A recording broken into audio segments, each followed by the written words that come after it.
Jangan diabaikan, ini adalah akibat fatal kalau teman-teman gagal bayar atau telat bayar di aplikasi Shopee, baik itu Shopee Paylater ataupun S-Pinjam. Oke, Assalamualaikum warahmatullahi wabarakatuh. Banyak nih yang lagi telat bayar di aplikasi Shopee dan S-Pinjam, dan apalagi Paylaternya sih yang paling banyak ya.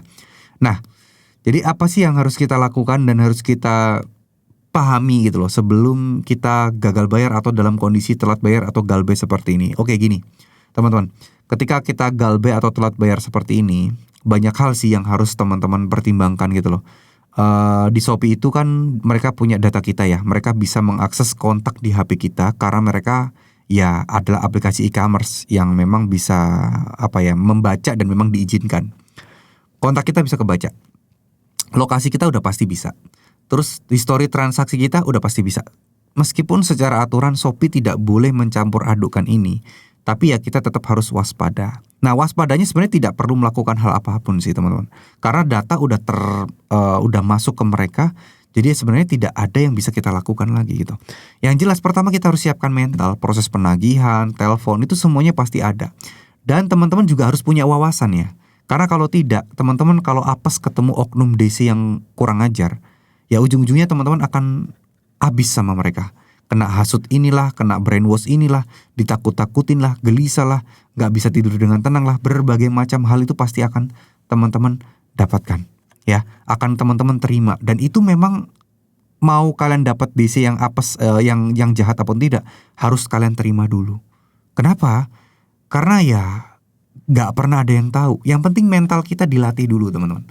Ya, masalah nanti dia menghubungi orang yang udah pernah kita beliin pulsa, menghubungi orang yang pernah kita kirimin barang, gak usah jauh-jauh mikir-mikir itu dulu. Itu urusan belakang. Yang jelas kita harus siap sedia jika hal itu terjadi. Banyakin doa, kembali kepada Allah, banyakin ibadahnya, biar hati kalian tetap tenang untuk menghadapi masalah oknum-oknum kayak gini itu. Insya Allah akan enteng. Akan enteng. Ketika kalian udah menyerahkan semuanya sama Allah, insya Allah pasti enteng. Nah mungkin diantara kalian pasti akan berpikir, Bang boro-boro kita berdoa sama Allah bang, orang kita aja melakukan tindakan riba bang, kita udah tahu riba masih kita nekat. Nah masa kita udah melakukan kesalahan kita masih memohon kepada Allah SWT? Ya memang harus, mau memohon kepada siapa lagi? Oke, kita malu teman-teman, tapi Allah itu menyuruh kita untuk selalu meminta kepada Allah, selalu berdoa kepada Allah, selalu mengharapkan pertolongan Allah. Jangan sampai teman-teman merasa berdosa, tapi teman-teman itu justru malah menjauh karena malu. Iya itu bagus, justru itu bagus. Tapi karena itu adalah perintah kita untuk selalu bergantung kepada Allah, ya kita kembali kepada Allah. Ya, jadi kalau teman-teman merasa gelisah, merasa cemas, kembali lagi deh.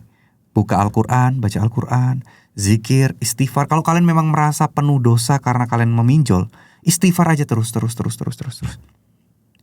Hati kalian biar lebih tenang. Perbanyak istighfar, itu memperbanyak rezeki yang insya Allah akan mengalir. Mudah-mudahan ya teman-teman ya. Dan harapan saya teman-teman, ayolah kita bangkit. Gak cuma berdoa aja, kita harus mencari penghasilan-penghasilan tambahan, kerjaan-kerjaan sampingan. Ya mudah-mudahan ini semua bisa menjawab ketakutan-ketakutan kalian. Ya, terima kasih. Semoga apa yang saya sampaikan bisa bermanfaat. Wassalamualaikum warahmatullahi wabarakatuh. Ingat ya, kita banyak dosa bukan berarti Allah gak mau nolong kita.